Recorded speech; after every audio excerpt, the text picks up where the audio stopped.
Hello, നമസ്കാരം. എൻ്റെ പേര് കാർത്തിക്. അഡ്വക്കേറ്റാണ്, റൈറ്ററാണ്, മോട്ടിവേഷൻ സ്പീക്കറാണ്. അപ്പോൾ നമ്മളിപ്പോൾ ഇവിടെ നിൽക്കുന്ന സ്ഥലം എന്ന് വെച്ച് കഴിഞ്ഞാൽ പത്തനംതിട്ട ടൗൺ സ്ക്വയറാണ്.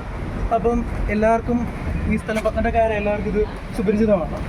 അപ്പോൾ ഞാൻ ഇന്നിവിടെ പറയാൻ പോയെന്ന് വെച്ച് കഴിഞ്ഞാൽ ഈ ടൗൺ സ്ക്വയറിൽ പ്രധാനമായിട്ട് രണ്ട് വ്യക്തികളെ ആദരിച്ചുകൊണ്ടാണ് നമ്മളിവിടെ വെച്ചിട്ടുള്ളത്. ഒന്ന്, നമുക്ക് എല്ലാവർക്കും ബഹുമാനനായ പത്തനംതിട്ട ജില്ലയുടെ പിതാവായിട്ടുള്ള കെ നായർ സാറും, രണ്ടാമത് ജസ്റ്റിസ് ഫാത്തിമ ബീവി. അപ്പം നമുക്കിത് രണ്ട് പേരെ പറ്റി കൂടുതലായിട്ടൊന്ന് മനസ്സിലാക്കാം. നമുക്കിവിടെ നോക്കുകയാണെങ്കിൽ നഗരമധ്യത്തിൽ കെ നായർ സാറുടെ ഒരു പ്രതിമ തന്നെ ഇവിടെ കാണാം. അത് നമ്മുടെ നഗരസഭയാണ് സ്ഥാപിച്ചിട്ടുള്ളത്. അത് ഉദ്ഘാടനം, അതിൻ്റെ ബാക്കി കാര്യങ്ങളുമാണ് അതിൽ പരാമർശിച്ചിട്ടുള്ളത്. അപ്പം നമ്മൾ നേരത്തെ പറഞ്ഞതുപോലെ കെ നായർ സാറിൻ്റെ പ്രതിമയുടെ ബാക്ക് സൈഡിലായിട്ടാണ് ഞാനിപ്പോൾ ഇരിക്കുന്നത്. അപ്പം എന്തുകൊണ്ടാണ് ഇദ്ദേഹത്തെ നമ്മുടെ പത്തനംതിട്ട ജില്ലയുടെ പിതാവെന്ന് അറിയപ്പെടുന്നത് നമുക്ക് നോക്കാം. സംഭവം തുടങ്ങുന്നത് കുറച്ച് വർഷങ്ങൾക്ക് മുമ്പാണ്.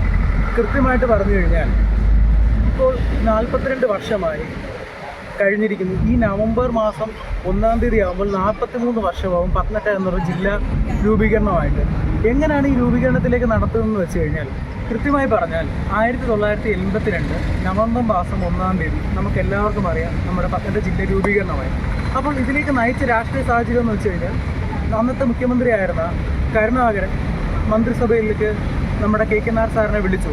എന്നിട്ട് അദ്ദേഹത്തിന് മന്ത്രി പദവിയും അല്ലെങ്കിൽ സ്പീക്കർ പദവിയും വാഗ്ദാനം ചെയ്തു. അപ്പോൾ കെ നായർ സാർ പറഞ്ഞു, എനിക്ക് മന്ത്രി വേണ്ട, സ്പീക്കർ വേണ്ട, എനിക്ക് എൻ്റെ ജില്ല മതി.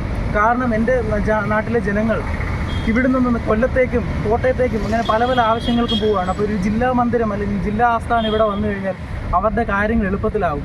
അങ്ങനെ ചെയ്തതുകൊണ്ടാണ് അദ്ദേഹത്തിന് നമ്മൾ ഇന്നും ഓർമ്മിക്കപ്പെടുന്നത്. കാരണം ജില്ലയുടെ പിതാവായിട്ട് നമ്മൾ ഉൾക്കൊള്ളുന്നത്. കാരണം നമ്മളിന്ന് ചിന്തിച്ച് നോക്കുക, എത്ര പേരായിരിക്കും ഇങ്ങനെ ഇപ്പം എന്നോടോ അല്ലെങ്കിൽ നമ്മളോടോ ഒക്കെ ചോദിച്ചു കഴിഞ്ഞാൽ ഈ വ്യക്തി നിസ്വാർത്ഥ സേവനമാണ്. കാരണം സ്വന്തമായിട്ട് പദവി വേണ്ട, സ്വന്തം ജില്ല മതി. ആ ജില്ലയ്ക്ക് വേണ്ടി പ്രയത്നിച്ച അദ്ദേഹത്തിനെ ഞാനിപ്പോൾ ഓർക്കുന്നു. അതിന് ഇപ്പം ഇവിടെ എന്താ പറയുക, ഇങ്ങനൊരു സമുച്ചയം അല്ലെങ്കിൽ ഇങ്ങനൊരു കെട്ടിടം പണിഞ്ഞ് അല്ലെങ്കിൽ ഒരു ഓപ്പൺ ഗാലറി പോലെ ആളുകൾക്ക് വിശ്രമിക്കാൻ പറ്റുന്ന നഗരസഭയും ഈ നിമിഷത്തിൽ നന്ദിയോടെ സ്മരിക്കുന്നു. അദ്ദേഹം മാത്രമല്ല, നമുക്ക് ഇവിടെ രണ്ടാമതായിട്ടൊരു പ്രധാന വ്യക്തിയോടുണ്ട്. അതാരാണെന്ന് നമുക്ക് നോക്കാം. ആരെപ്പറ്റി പറയാൻ പോകുന്നത് നമ്മൾ കണ്ടു കാണുമല്ലോ, ജസ്റ്റിസ് ഫാത്തിമ ബീവിയെ പറ്റി പറയുകയാണെങ്കിൽ, ഏപ്രിൽ മാസം 30-ാം തീയതി 1927 ജനനം. അണ്ണാ വീട്ടിൽ മീര സാഹിബിൻ്റെയും ഖദീജ ബീബിയുടെയും മകളായിട്ട് ജനനം.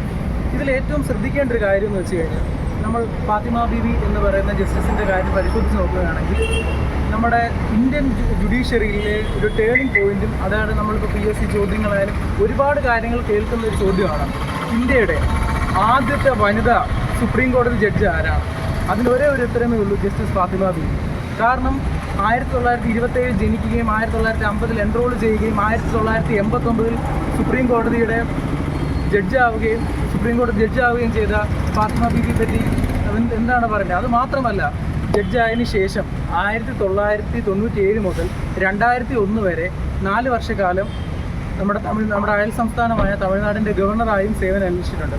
ഇതിൽ ഏറ്റവും കൂടുതൽ പ്രത്യേകിച്ച് പറയേണ്ട കാരണം, ഇന്നത്തെ കാലത്ത് നമ്മൾ വുമൺ എംപവർമെൻറ്റും സ്ത്രീ ശാക്തീകരണത്തിനെ പറ്റിയൊക്കെ പറയുമ്പോൾ വളരെ വിസ്മരിച്ച് പോകാൻ പാടില്ലാത്തൊരു മുഖമാണ് ജസ്റ്റിസ് ഫാത്തിമ ബീവിയുടെ. കാരണം ഈ ഒരു പ്രായത്തിൽ, അതായത് ഈ ഒരു സാഹചര്യത്തിൽ തന്നെ എത്തിപ്പെട്ടു നമ്മുടെ ഈ അഭിമാനം, അതും ഏറ്റവും ശ്രദ്ധിക്കണം, 1989 നമ്മുടെ സുപ്രീം കോടതിയിലെ ജഡ്ജാവുകയും അതുവഴി നമ്മുടെ എന്താണ് പറയേണ്ടത്, ഇത്രയും ഒരു വലിയൊരു അച്ചീവ്മെൻ്റ് ആണ് അത്. കാരണം ഇന്നത്തെ ഒരു സമൂഹത്തിൽ സ്ത്രീകൾക്കായാലും അല്ലെങ്കിൽ കുട്ടികൾക്കായാലും അല്ലെങ്കിൽ എല്ലാവർക്കും കണ്ടുപിടിക്കാൻ പറ്റിയ ഉദാഹരണമാണ്. അപ്പോൾ പറഞ്ഞതുപോലെ 1997 മുതൽ 2001 വരെ ഗവർണറായി സേവനം അനുഷ്ഠിക്കുകയും ചെയ്തു.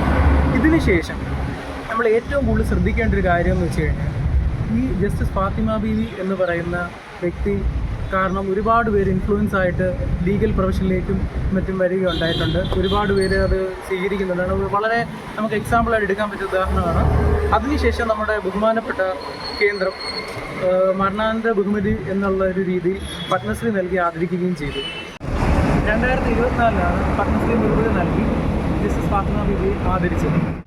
നിങ്ങൾ ഇതുപോലുള്ള ഹിസ്റ്ററി അപ്ഡേറ്റ്സ് കാര്യങ്ങൾ അറിയാൻ ഇൻസ്റ്റഗ്രാമിലാണ് ഈ വീഡിയോ റെഗുലറായിട്ടാണ് കാണുന്നതെങ്കിൽ ഇൻസ്റ്റഗ്രാം അക്കൗണ്ട് ഫോളോ ചെയ്യുക. ഇനി യൂട്യൂബിലാണ് കാണുന്നതെങ്കിൽ നിങ്ങൾ സബ്സ്ക്രൈബ് ചെയ്യുക, സപ്പോർട്ട് ചെയ്യുക. Thank you.